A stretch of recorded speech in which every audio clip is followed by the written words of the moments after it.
So hello guys, फटाफट के अंदाज में एक बार सारे बच्चे ज्वाइन कर लो इस सेशन को हमारे, ठीक है।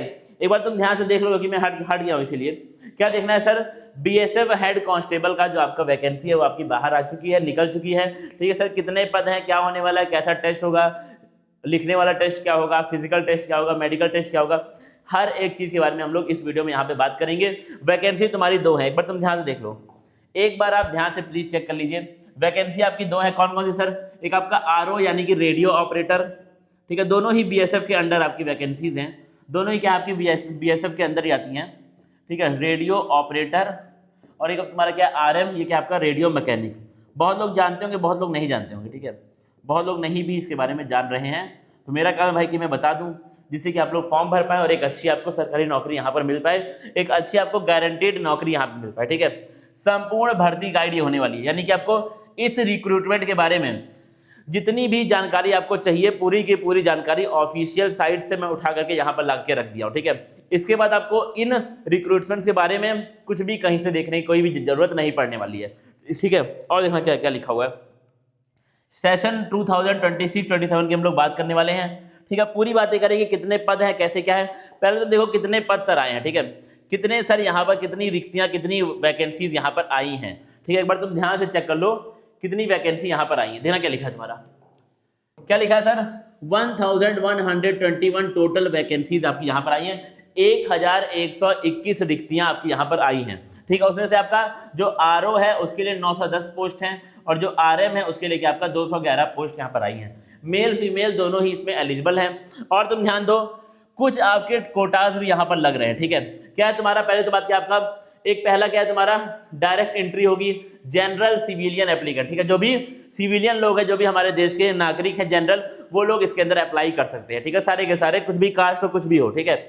और क्या है, 25% तुम्हारा जो सीटें हैं क्या है, वो रिजर्व्ड है बीएसएफ पर्सनल के लिए, यानी कि जो ये आपका क्या है, इट इज विभाग, ये कोटा है आपका, ये 25% क्या आपका वहां पर बीएसएफ पर्सनल के लिए सीटें क्या है, रिजर्व्ड है, ठीक है। फिर क्या है तुम्हारा, ex serviceman and other compassionate appointment, मतलब क्या है, पूर्व सैनिक एवं अन्य आरक्षण वालों के लिए भी कुछ सीटें रिजर्व कर दी गई हैं। दोनों ही आपके मेल और फीमेल, महिला और पुरुष दोनों ही क्या हैं, दोनों ही इस एग्जाम में बैठने के लिए यहाँ पर योग्य हैं। और करते हैं बातें सर, आइए और सर यहाँ पे बातें हम लोग करते हैं, ठीक है। देखना और देखना, अब क्या है तुम्हारा, चेक करो भाई एक बार, क्या क्या सर मिलने वाला है बच्चों को, इसमें क्या क्या चीजें सर बच्चों को यहाँ पर मिलने वाली हैं। देखना एक बार, पहला क्या आपका जो सैलरी होगी वो आपकी लेवल 4 है, लेवल 4 ग्रेड की आपको यहाँ पर सैलरी मिलने वाली है। कितना सर अमाउंट बताइए, 25,000 से 81,100 तक की सैलरी आपको लगभग तो मान लो, लगभग आप मान सकते हैं कि आपको 30,000 के आसपास स्टार्टिंग सैलरी आपकी हो सकती है। और देखिए ध्यान से, कॉलर ऐसे, और देना फिर क्या है तुम्हारा, नेक्स्ट अगर हम लोग बात करें इन हैंड सैलरी, स्टार्टिंग में वही मैंने बोला, लगभग आपकी 30,000 से लेकर के, ठीक है, लगभग 35,000 तक की आपकी इन हैंड सैलरी यहाँ पर होने वाली है, ठीक है। और करिए सर बातें और दिखाइएगा।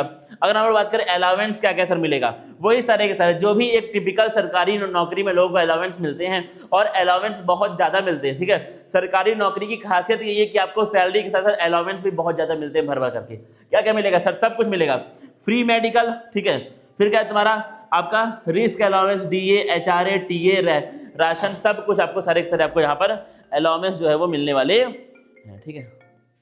सारे के सारे क्या होगा, अलाउंस यहाँ पर मिलने वाले हैं, ठीक है सर। डोर बंद कर दीजिए और देखना ध्यान से, और देखो तुम और चेक कर ध्यान से, ठीक है, कुछ छोड़े और सर चेक करिएगा 2 मिनट, ठीक है, और सर चेक करिएगा। अब देना क्या है आपका, अगर हम लोग बात करें एज लिमिट की, कितने एज तक के बच्चे, कितने एज तक के स्टूडेंट यहाँ पर इस एग्जाम को अप्लाई कर सकते हैं, कौन कौन है सर। अगर आप जनरल हैं और अगर आप ईडब्ल्यूएस हैं तो आपका एज लिमिट क्या है, 18 से 25 साल है। अगर आप हैं ओबीसी, ठीक है, तो कितना आपका 18 से 28 साल है। अगर आप SC ST है तो कितना है, 18 से 30 साल। तो अपनी कैटेगरी के हिसाब से आप लोग एज लिमिट को भी यहाँ पर चेक कर सकते हैं, ठीक है। और देखना ध्यान से, अगला क्या है तुम्हारा, age is calculated as per the official crucial dates mentioned in the notification. Notification जब आएगा, ठीक है, वहां पर जो आपकी डेट्स दी हैं उसके बेसिस पे आपको अपनी एज जो है वहां पर कैलकुलेट करनी है, एज उसके हिसाब से ही मानी जाएगी, ठीक है। और सर बातें बताइए, और सर बातें बताइए। अब देखना क्या है, अब देखो भाई इस तरह का आपका नौकरी, ये आपको ये सम्मान आपको वहां पर मिलने वाला है, ठीक है, ये सम्मान, और इस सम्मान के लिए जान भी दे देंगे भाई, इस सम्मान के लिए जान भी दे देंगे। ये सम्मान हमको वहां मिलने वाला है, ठीक है। अब पैसा वैसा क्या, इसके लिए पैसे का कोई योग है? पैसे का क्या यहाँ पर कोई मैटर है? जो जाता है ना भाई आर्मी में, जो जाता है बीएसएफ में, जो जाता है पुलिस में, क्या उसके लिए पैसे का होता है मतलब? पैसे का उसके लिए कोई मतलब नहीं होता है। इस सम्मान के लिए जब देश का प्रधानमंत्री, देश का सबसे बड़ा आदमी जब आपको मिठाई खिलाता है, तो उस सम्मान के लिए आप यहाँ पर काम करते हैं, आप अपने देश के लिए यहाँ पर काम करते हैं। आइए बताते हैं बातें। अब देखना एजुकेशनल रिक्वायरमेंट क्या होनी चाहिए, आप कहाँ क्या आपका एजुकेशन होना चाहिए, क्या आप 10th पास होने चाहिए, क्या आप 12th पास होने चाहिए, हम लोग उसके बारे में बात करते हैं। क्या लिखा है सर? आप 12th पास होने चाहिए, ठीक है। और क्या है तुम्हारा, आपका 12th में पीसीएम सब्जेक्ट होना चाहिए, यानी कि आपका 12th पास हो और क्या होता है फिजिक्स का केमिस्ट्री मैथ 12th में लिया हो, ये कंडीशन बड़ी इंपॉर्टेंट है। फिर देखना क्या है इसके अंदर, फिर क्या आपका लगभग आपका कम से कम 60% मार्क्स 12th में आना चाहिए। अगर आपका 12th में परसेंटेज 60% से कम है तो आप इस एग्जाम में बैठने के लिए एलिजिबल नहीं है। ये आपका बहुत स्ट्रिक्ट रूल है, इसको तुमको ध्यान दे देना है। फिर क्या लिखा है सर तुम्हारा, फिर क्या है तुम्हारा, और क्या है, या आपका टेक्निकल पाथवे हो सकता है, या फिर क्या हो तुम्हारे पास 2 ईयर का तुमने क्या किया हो, आईटीआई किया हो। अगर तुम 12th पास नहीं हो तो क्या है, तो 10th के बाद आपने क्या किया हो, 2 ईयर का अगर आपने आईटीआई किया है तो भी आप इस एग्जाम में बैठ सकते हैं, ठीक है। रेडियो एंड टीवी से, कोपा या फिर तुम्हारा इलेक्ट्रॉनिक्स से अगर आपने आईटीआई भी किया हुआ है तो भी आप इस एग्जाम में अपीयर हो सकते हैं। या तो आप 12th पास हो पीसीएम से, या फिर क्या हो तुम्हारा 2 ईयर का आईटीआई की डिग्री आपके पास हो, ठीक है। दोनों में यहाँ पे इस एग्जाम में अपीयर हो सकते हैं। और बताइए सर, अब देना क्या है तुम्हारा, 4 फेज का आपका सिलेक्शन प्रोसेस होता है, यानी कि आपको 4 स्टेप में आपका सिलेक्शन यहाँ पर होने वाला है। क्या क्या सर स्टेप है, देखना भाई। 4 चरण ये चयन प्रक्रिया यह कड़ाई से त्रिमिक है। त्रिमिक मतलब क्या है कि यह आपका बहुत ही ज्यादा इंपॉर्टेंट है, ये आपका क्या है बहुत ज्यादा स्ट्रिक्ट यहाँ पर होने वाला है। इसमें कोई भी ये लोग ढीलापन यहाँ पर दिखाते नहीं है। आइए बातें करते हैं, आइए बातें हम लोग यहाँ पर करते हैं, ठीक है। अब देखना क्या लिखा है तुम्हारा, अब देखना पहला क्या होगा तुम्हारा, जो पहला स्टेप होगा वो क्या होगा, आपका क्या होगा, रिटन एग्जाम, आपका यहाँ पर लिखित परीक्षा आपकी होगी। कौन सी सर, सीबीटी होगी। कंप्यूटर बेस्ड आपका ये टेस्ट होने वाला है, कोई ओएमआर वगैरह में आपका टेस्ट यहाँ पर नहीं होने वाला है। आइए करते बातें। 2 घंटे का आपका टेस्ट होगा, ठीक है। और क्या होंगे आपके सारे एमसीक्यू आएंगे। क्या आएंगे सर, सारे आपके एमसीक्यू ही टेस्ट आने वाले हैं। 100 सवाल आएंगे, 200 मार्क्स के आपके सवाल आएंगे, यानी कि एक सवाल तुम्हारा 2 नंबर का यहाँ पर होने वाला है। ये सब बातें क्या सर आप ऐसे ही बोल रहे हैं? नहीं भाई, आधिकारिक टाइप में जो आपकी ये बातें हैं वो सारी की सारी बातें क्या हैं, जो आपकी ये पिछले 5 साल में जिस तरीके से पैटर्न रहा है उसके बेसिस पे हम लोग यहाँ पर बात करें। कोई भी हवा में, कोई भी अपने मन से मैं यहाँ पर नहीं बोल रहा हूँ। और बताइए सर, 2 नंबर तुमको मिलेगा सही होने पर, ठीक है। और क्या है, अगर आप नेगेटिव करते हैं, अगर आप रॉन्ग करते हैं तो आपको नेगेटिव मार्किंग कितने की है सर, -0.25 की। बहुत लोग ये बोलते हैं कि सर बीएसएफ के एग्जाम्स में ये लोग अभी में, हालांकि मिथ है, ठीक है, ये आपका ये मिथ्या है, ऐसा नहीं होता है। कहते हैं सर बीएसएफ वाले एग्जाम्स में क्या होता है ना, उसके अंदर नेगेटिव मार्किंग तो होती ही नहीं है, बड़ा आसान होता है। सामने देख लो, तुम्हारे सामने करंट एग्जाम चल रहा है जिसमें नेगेटिव मार्किंग 100% होती ही होती है, ठीक है, होती हुई आई है। यानी कि ये लोग अपने मन से बना के बोलते हैं ये बोलने के लिए कि बीएसएफ वाले एग्जाम तो टफ नहीं होते हैं। भाई टफ होते हैं, ठीक है। 12th क्लास का पीसीएम अगर किसी भी एग्जाम में आ रहा है तो वो टफ ही एग्जाम है, फिर वो हलवा एग्जाम नहीं होता है। और बातें करिए सर, कट ऑफ आपका जनरल ओबीसी ईडब्ल्यूएस के लिए 38% और एससी एसटी के लिए तुम्हारा यहाँ पे 33% कट ऑफ रहने वाला है, ठीक है। और बताइए सर, और बताइए, एक बार तुम अपना सिलेबस देख लो क्या क्या सर आने वाला एग्जाम में।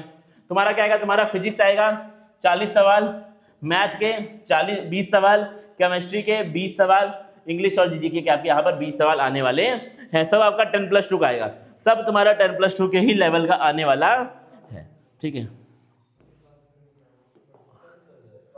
और बताइए सर बातें, और सर बताइए बातें। अब देखना क्या है, फिर क्या होगा तुम्हारा फेज 1 में होगा क्या था सर, फेज 1 में हमारा हो गया सीबीटी, फेज 1 में हमारा एंट्रेंस एग्जाम हो गया। अब तुम्हारा क्या है फेज 2 है, इसके अंदर क्या होगा आपका फिजिकल स्टैंडर्ड, पीएसटी जिसको हम लोग बोलते हैं, फिजिकल टेस्ट आपका होगा। अब देखना फिजिकल टेस्ट तुम्हारा पुरुष के लिए अलग है और महिला उम्मीदवार के लिए अलग है। पुरुष के लिए क्या है सर, पुरुष की कम से कम हाइट क्या होनी चाहिए, 168 सेंटीमीटर आपकी हाइट मिनिमम होनी चाहिए। और क्या है सर, अगर आप एसटी हैं या फिर हिल ट्राइब से हैं तो आपकी हाइट 162.5 सेंटीमीटर भी चल जाएगी, ठीक है। फिर क्या है तुम्हारा चेस्ट आपका कम से कम 80 सेंटीमीटर अनएक्सपेंडेड चेस्ट साइज आपका क्या होना चाहिए, 80 सेंटीमीटर होना चाहिए। और क्या तुम्हारा 76 से 81 एसटी के लिए चल जाएगा। और अगर एक्सपेंडेड देखें तो एक्सपेंडेड तुम्हारा कम से कम 50 सेंटीमीटर चेस्ट साइज होना चाहिए। और बात करें अगर तुम, और देखो ध्यान से, अगर हाइट की बात करें महिलाओं के लिए तो कितना है तुम्हारा 157 157 सेंटीमीटर मिनिमम आपकी महिला उम्मीदवार की हाइट होनी चाहिए। फिर बातें देखिए, अगर हिल वाले हैं, अगर हिल ट्राइब से हैं तो कितना 154, अगर एसटी हैं तो कितना 150। चेस्ट का कोई भी इसके अंदर, महिलाओं के लिए चेस्ट का कोई भी इसमें एप्लीकेबल नहीं होता है। और बातें सर करिए, अभी और बातें इंपॉर्टेंट है इसमें, बड़ी इंपॉर्टेंट बातें, ठीक है। अगला क्या है तुम्हारा, अगले भी देखना बहुत सारे, फेज 2 है भी हमारा चल रहा है, अभी फेज 2 ही तुम्हारा चल रहा है। अब क्या है सर, अगर आप पुरुष हैं तो आपकी रेस होगी, लॉन्ग जंप होगी, हाई जंप होगी, 3 आपके फिजिकल टेस्ट होंगे, race, long jump, high jump, तीनों आपका होगा, ठीक है। रेस का क्या है तुम्हारा, तुमको 6.5 मिनट में 1.6 किलोमीटर, 1.6 किलोमीटर आपको दौड़ना पड़ेगा। अगर आप इसमें 1.5 भी करते हैं तो आप फंस जाएंगे, आपका सिलेक्शन नहीं होगा, बहुत स्ट्रिक्ट रूल्स यहाँ पर होने वाले हैं। फिर क्या लिखा है तुम्हारा, लॉन्ग जंप 11 फीट, 3 अटेम्प्ट में तुमको 11 फीट की लॉन्ग जंप मारनी है, 3 अटेम्प्ट का मौका आपको वहां पे मिलने वाला है। हाई जंप 3 अटेम्प्ट में तुमको 3.5 फीट हाई जंप यहाँ पर मारनी पड़ेगी। ये आपका क्या है, ये आपके रूल्स बहुत स्ट्रिक्ट हैं, ठीक है। ये आपके रूल्स क्या है, बहुत ज्यादा स्ट्रिक्ट हैं। हालांकि ये इतना टफ, उतना भारी भी नहीं है। अगर एक अच्छा बच्चा है ना, अगर एक बच्चा तैयारी में जुट जाएगा, अगर लगेगा कि भाई मुझे तैयारी करनी ही करनी है, तो वो ये कर लेगा मैनेज, ठीक है। अगर कोई प्रैक्टिस बढ़िया करेगा तो वो ये मैनेज कर लेगा, कि लोगों ने किया है भाई, लोग करके ही आ रहे हैं। और क्या है सर, अगर आप महिला हैं तो आपको 4 मिनट में 800 मीटर भागना है। लॉन्ग जंप वही भाई 9 फीट है तुम्हारा, कितना 3 अटेम्प्ट में तुमको 9 फीट यहाँ पर लॉन्ग जंप मारना है। बात करें हाई जंप की तो 3 अटेम्प्ट में तुमको 3 फीट हाई जंप आपको मारनी है, ठीक है। ये आपके रूल्स, स्ट्रिक्ट रूल्स आपके ये हो गए फेज 2 के लिए। अब क्या है तुम्हारा, अब हो गया आपका फेज 3, ठीक है। अब ये फेज 3 क्या है तुम्हारा, बस खाली आरओ वालों के लिए है, जो आरओ की तैयारी कर रहे हैं सिर्फ उनके लिए, सिर्फ रेडियो ऑपरेटर्स के लिए आपका ये फेज 3 है। क्या है तुम्हारा, आपका डिक्टेशन टेस्ट होगा। क्या होगा आपका डिक्टेशन टेस्ट, मतलब क्या सर, इसके अंदर आपको वो लोग 100 वर्ड का एक इंग्लिश पैराग्राफ लिखवाएंगे, ठीक है। अगर आपने स्पेलिंग मिस्टेक की तो आपका 0.5 मार्क्स कटेगा। अगर आपने कोई शब्द छोड़ दिया, अगर आपने जो उन्होंने शब्द बोला, अगर आपने वो शब्द छोड़ दिए तो आपका वहां पर 1 नंबर कट जाएगा, ठीक है। अंग्रेजी पैराग्राफ तुमको लिखना वहां पर पड़ता है, स्पेलिंग मिस्टेक 0.5 मार्क्स, और अगर तुमने शब्द छोड़ दिए तो आपका 1 नंबर वहां पर कट जाएगा बहुत आसानी से। और ये रूल्स हैं, ये रूल्स बनाए गए हैं। और बताइए सर, बातें आप करिए। फिर क्या है, ये आपका क्वालिफाई, आपका 50 मार्क्स का होगा। डिक्टेशन टेस्ट तुम्हारा 50 नंबर का होता है, बच्चे इसको इग्नोर कर देते हैं। हम लोग बैच में डिक्टेशन टेस्ट बच्चों को पढ़ाते हैं, ठीक है। हम लोग बैच में डिक्टेशन टेस्ट बच्चों को पढ़ाते हैं, हम लोग डिक्टेशन बच्चों की करवाते हैं बैच में, उसकी प्रैक्टिस हमारे बैच में होती है। स्पेलिंग टेस्ट की हमारे बैच में प्रैक्टिस होती है। उससे क्या होता है, उससे बच्चे के प्रैक्टिस जाती है कि भाई डिक्टेशन, स्पेलिंग सब कुछ बढ़िया हो जाए, जिससे क्या हो, आप फेज 3 में जाकर के ना फंसे, ठीक है। फिर क्या है तुम्हारा, फिर आपका क्या होगा, क्वालिफाइंग के लिए क्या है, तुमको पैराग्राफ रीड करना पड़ेगा, ठीक है। और आपको तेज तेज रीड करना है, तो आपको अलाउड मतलब क्या है, तुमको तेज तेज पैराग्राफ वहां पर पढ़ना पड़ेगा। क्या होगा सर, प्रोनाउंसिएशन आपका होना चाहिए सही, जो आपके शब्दों की क्लैरिटी है वो सही होनी चाहिए। और रीडिंग फ्लूइडिटी मतलब क्या है, आप कितना बढ़िया से कितना फ्लुएंटली पढ़ पा रहे हैं, वो भी वो लोग वहां पे तुम्हारा चेक करेंगे, और ये क्वालिफाइंग है, ठीक है। और बताइए सर, और बताइए। अब क्या है, फिर तुम्हारा क्या होगा, फिर आपका डीवी होगा, आपका मेडिकल होगा, खत्म बात हो गई, ठीक है। डीवी में सर क्या होता है, डॉक्यूमेंट वेरिफिकेशन। वही तुम्हारा क्या करेंगे, तुम्हारे 10th 12th की मार्कशीट चेक करेंगे। अगर तुम 12th नहीं हो तो तुम्हारा ITI वाला सर्टिफिकेट वो चेक करेंगे, आपका CC चेक करेंगे। CC मतलब सर कास्ट सर्टिफिकेट आपका वो चेक करेंगे, और आपका डोमिसाइल सर्टिफिकेट वो चेक करेंगे, अगर आपका डोमिसाइल वहां पर लग रहा है तो। फिर क्या है तुम्हारा, फिर आपका मेडिकल होगा, बहुत बेहतरीन। आई विजन तुम्हारा स्ट्रिक्टली बिना ग्लास के, 6 आउट ऑफ 6 और 9 आउट ऑफ 6 आपका वहां पर होना चाहिए बिना ग्लास के, ठीक है। ध्यान देना, ग्लास के साथ वो लोग एक्सेप्ट नहीं करते हैं, ठीक है। सब रूल है भाई, ये सब हुआ है पास्ट में, ठीक है। मैं पास्ट के बेसिस पे यहाँ पे बात कर रहा हूँ, जो हुआ है उसके बारे में मैं यहाँ पे तुमको बता रहा हूँ। और बताइए सर, फिर आपके मेडिकल को वो लोग रिव्यू करेंगे। कौन करेगा सर, एपेक्स मेडिकल स्पेशलिस्ट, बहुत तगड़े भाई, पूरे मेडिकल स्पेशलिस्ट वहां पर आते हैं। लेकिन अगर आप, जो उनका क्राइटेरिया है, अगर आप वो फुलफिल कर रहे हैं तो आपको डरने की कोई भी यहाँ पे जरूरत नहीं होती है। और बताइए सर, बातें करिए। तो अब देखना क्या है, देखना भाई, अब लास्ट में क्या होने वाला है सर, फाइनल मेरिट जो होगी, समझना बात को ध्यान से। फाइनल मेरिट तुम्हारा रेडियो ऑपरेटर के लिए 250 नंबर की बनती है। CBT तुम्हारा 200 मार्क्स का, और डिक्टेशन टेस्ट तुम्हारा कितना हो गया, 50 मार्क्स का हो गया। और जो रेडियो मैकेनिक वाले, उनके लिए कोई भी, उनके लिए डिक्टेशन टेस्ट तो होता नहीं है, तो उनके लिए क्या होगा, खाली CBT होता है, कितना 200 मार्क्स का भी हमने देखा, उनके लिए CBT होता है बस खाली, ठीक है। और बातें सर करिए। अब एक और बात तुमको मैं बताता हूँ, बड़ी बेसिक सी, ठीक है। अभी इसको छोड़ो, अभी इंपॉर्टेंट चैप्टर्स में हम लोग बात करेंगे। अब बात कर लेते हैं हमारा जो बैच लाइव हो चुका है, सिर्फ आपका किसके लिए, आपका जो बैच किसके लिए, आपका रेडियो ऑपरेटर और रेडियो मैकेनिक के लिए हमारा क्रैश कोर्स मात्र 749 रुपीज में, मात्र 749। आपका ये मॉक टेस्ट के भी साथ है, इसमें तुमको पूरे के पूरे आपको बिल्कुल CBT based in exam environment आपको मॉक टेस्ट यहाँ पर मिलने वाले हैं। तो या क्या सर इसमें हम लोग को बस इसको खरीद ले फिर हो जाएगा सब कुछ? बिल्कुल आप इसको खरीद लेंगे आपका सब कुछ हो जाएगा, ठीक है। आपका सीबीटी में नहीं, फेज 1 में आप रुकेंगे नहीं, ठीक है। और बाकी डीवी वगैरह तुम्हारा कास्ट, ठीक है, तुम्हारा ये सब भी हम लोग मैनेज यहाँ पे आपका सब कुछ हम लोग यहाँ पर देख लेंगे। यानी कि भाई नौकरी मिले तो तुम्हारे साथ यहाँ पे खड़े रहेंगे। ये टीम हमारी केवाईटी क्लासेस के आपके साथ खड़ी रहेगी। और क्या क्या सर होने वाला है? पूरा पीसीएम, इंग्लिश, जीके सब कुछ पढ़ेंगे दबा करके यार। फिर क्या है तुम्हारा RORM specific technical physics and math की क्लास होती है। बीएसएफ एग्जाम पैटर्न, बीएसएफ जैसे एग्जाम बनाने का ट्राई करता है या फिर बीएसएफ के एग्जाम्स जैसे आते हैं उस पैटर्न पे आपके मॉक टेस्ट होते हैं। हमारे यहाँ कुछ भी ऐसे हवाई बातें तो यहाँ पर होती नहीं है। और बताइए सर, रिवीजन शीट तुमको देंगे। बाइलिंगुअल क्लास होती है, हिंदी मीडियम के आप बच्चे हैं, आप इंग्लिश के हैं, कोई दिक्कत नहीं, हमारे पास आ जाओ, तुम हिंदी के हो इंग्लिश के हो, हम पढ़ा देंगे तुमको, ठीक है। दोनों की क्लास बैच में होती है। और क्या है सर, PYQ आपको मिल जाएंगे सारे के सारे दबा करके, ठीक है। क्या सर ये बैच स्टार्ट हो चुका है? बिल्कुल, ये बैच हमारे ऐप के ऊपर लाइव हो चुका है, ठीक है। आपको जाना है प्ले स्टोर पे। कहाँ जाएंगे सर? आपको जाना है प्ले, अभी बात करेंगे, अभी इंपॉर्टेंट चैप्टर्स की बातें हम लोग करने वाले हैं। उसके पहले अगर तुम एंड्रॉइड वाले हो तो जाओ प्ले स्टोर पे, सर्च करो KYT क्लासेस। क्या सर सर्च करें बताइए तो? KYT क्लासेस तुम सर्च करो, ठीक है। वहां पर जैसे ही तुम ऐप को कर लोगे डाउनलोड, जैसे तुम्हारा ऐप क्या हो जाएगा, डाउनलोड हो जाएगा, उसके बाद आपको जाना है वहां पर स्टोर सेक्शन में। कहाँ जाएंगे सर बताइए तो? स्टोर सेक्शन में जाना है और सर्च करना है आपको BSF हेड कांस्टेबल, ठीक है। BSF ही तुम सर्च करोगे, तुमको ऐसे वॉलपेपर के साथ एक बैच वहां पर मिल जाएगा। उस बैच को आपको एक्सेस करना है, खरीदना है। उसके बाद आपको सारे के सारे course, live class, notes, test सब कुछ के हकदार आप यहाँ पर हो जाएंगे, ठीक है। बिल्कुल बेसिक आपका ये होने वाला है। अब मान लिया सर कि हम लोग तो आईफोन वाले हैं, तो क्या है, तो आपके फोन में ऐप स्टोर होगा। ऐप स्टोर पे तुमको सर्च करना है एक ऐप, उसका नाम है क्लास प्लस। क्या ऐप है सर? क्लास प्लस नाम का आपको एक ऐप वहां पर सर्च करना है। उसके बाद जब क्लास प्लस ऐप तुम्हारा डाउनलोड हो जाएगा, इंस्टॉल हो जाएगा, तो आपसे वो पूछेगा ORG कोड। क्या पूछेगा sir? ORG code. ORG code में तुमको लिखना है CWGGXF। क्या लिखना है सर? CWGGXF।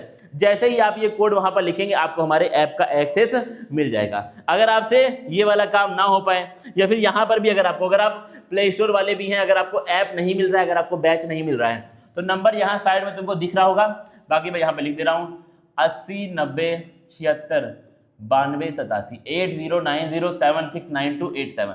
आपको इस नंबर पे कॉल नहीं करना है, क्या करना है सर?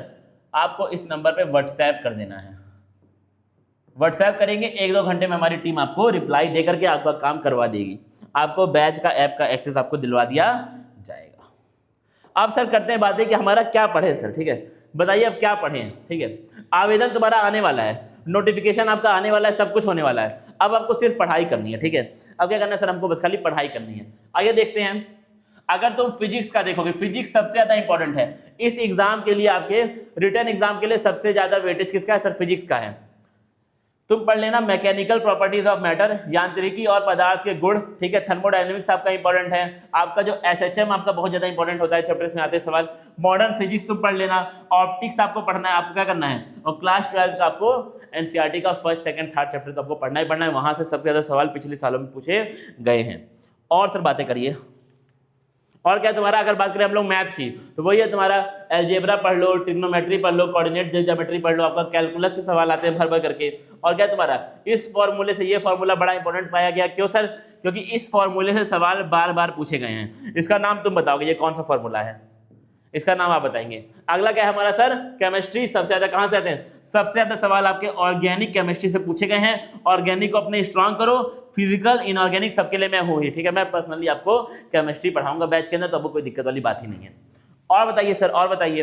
अब क्या है तुम्हारा, फिर क्या आपका आता है? जीके आता है, और क्या आता है आपका? इंग्लिश आता है। अगर हम बात करें खाली इंग्लिश की, तो इंग्लिश में तुम्हारे, देखना ध्यान से, इंग्लिश में तुम्हारे जो सवाल हैं वो मैक्सिमम आपके क्या आते हैं? मैक्सिमम आपके इंग्लिश ग्रामर से ही सवाल वो पूछता है, ठीक है। जैसे तुम्हारा क्या हो गया, ग्रामर एरर वो तुमसे पूछेगा, वो आपसे साइनोनिम एंटोनिम पूछेगा, वो आपसे एक्टिव पैसिव वर्ब पूछेगा, और क्या पूछेगा आपसे? Idioms and one word substitution के ऊपर आपसे सवाल आते हैं। क्या सर बहुत टफ आता है? बहुत बेसिक पेपर आता है इंग्लिश का।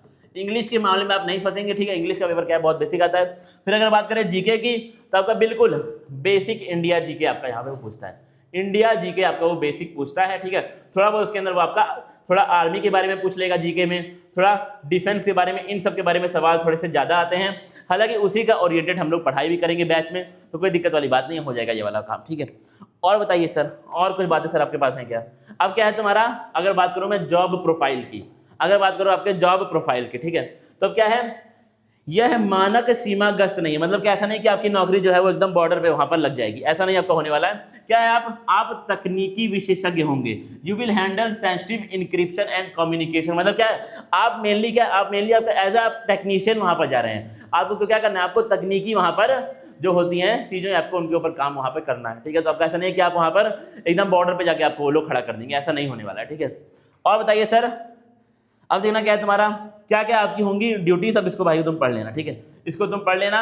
और जो इसकी तैयारी करेंगे RORM की, उनको पहले से भी पता होगा कि आपकी ड्यूटीज क्या होने वाली है। हालांकि एक बार आप इसको पढ़ सकते हैं, मैं पूरा का पूरा आपके बैच में डाल दूंगा PDF, ठीक है। एक बार तो अपनी ड्यूटीज पढ़ लो, थोड़ा और तुमको एक्साइटमेंट होगी। अब क्या है भाई, start your preparation now. KYT classes के साथ अपनी तैयारी शुरू करें, ठीक है, जो भी आपका है भाई। अब तुमने देख लिया तुम्हारा एग्जाम क्या होने वाला है, ठीक है। जितनी बातें तुमको इस एग्जाम के बारे में चाहिए थी, मैं हर एक बातों को इकट्ठा करके 1-2 दिन लगा करके जितनी भी बातें आपको चाहिए मैं सब कुछ सामने लगे आपके पास रख दिया हूं, ठीक है। अब आपको इसके आगे इस एग्जाम के बारे में कुछ भी जानने की जरूरत नहीं है। अब खाली तुमको पढ़ाई करनी है, ठीक है। अब खाली तुमको लग करके सिर्फ पढ़ना है। तो भाई पढ़ाई कर लो, पढ़ने से ही होगा, ठीक है, पढ़ने से ही होगा। फिजिकल उजिकल सब कुछ तुम्हारा क्लियर हो जाएगा। लेकिन तुम्हारा पहला फेज क्या है, पहला आपका CBT है, ठीक है। CBT में बच्चे फंस जाते हैं, सोचते हैं भाई सर हमको तो पहले तैयारी करनी है हाई जंप की, पहले हमको सर लॉन्ग जंप मारना है, नॉन ऑफ इट। नहीं भाई नहीं, पहले तुम CBT की करो तैयारी, ठीक है। CBT के बाद वो आपको इतना टाइम देंगे कि तुम फिजिकल की भी तैयारी कर लोगे आराम से, या फिर तुम CBT के साथ साथ फिजिकल को भी टाइम दो, लेकिन CBT को इग्नोर मत करो, ठीक है। तो क्या है तुम्हारा, बाकी हमारा सब कुछ यहाँ पे दिया हुआ है आपका। आप हमारे साथ कभी भी किसी भी दिन आकर के आप हमारे साथ जुड़ सकते हैं, यहाँ पर हैं, ठीक है, जुड़ सकते हैं आप यहाँ पे हमारे साथ हैं, ठीक है। अब मिलेंगे भाई हम लोग आगे किसी और वीडियो में, अब मिलेंगे सीधा बैच में, ठीक है। अब खत्म हो गया भाई, ये वीडियो देख लिया, ऐप आपको मिल जाएगा हमारा। अब मिलेंगे हम लोग सीधा बैच में, ठीक है। बैच का प्राइस मैंने जितना मिनिमम हो सकता है 749 रुपीज है। ये पूरा का पूरा पैकेज आपको कहीं पर भी नहीं मिलेगा, ठीक है। जब तक तुम्हारा एग्जाम है, इस बैच की जो वैलिडिटी है तुम ऐप पे जाके चेक करना, 1 साल की है भाई। मतलब क्या, अगर एग्जाम पोस्टपोन होता है, अगर एग्जाम यहाँ वहाँ होता है, तब भी तुमको ये बैच का एक्सेस हम लोग देते रहेंगे, आपके पास ये बैच रहेगा, ठीक है, 1 साल तक रहेगा। अब हम लोग मिलेंगे भाई किसी और वीडियो में, अब मिलेंगे अपने बैच में बेसिकली, ठीक है भाई। तब तक के लिए थैंक यू गाइस।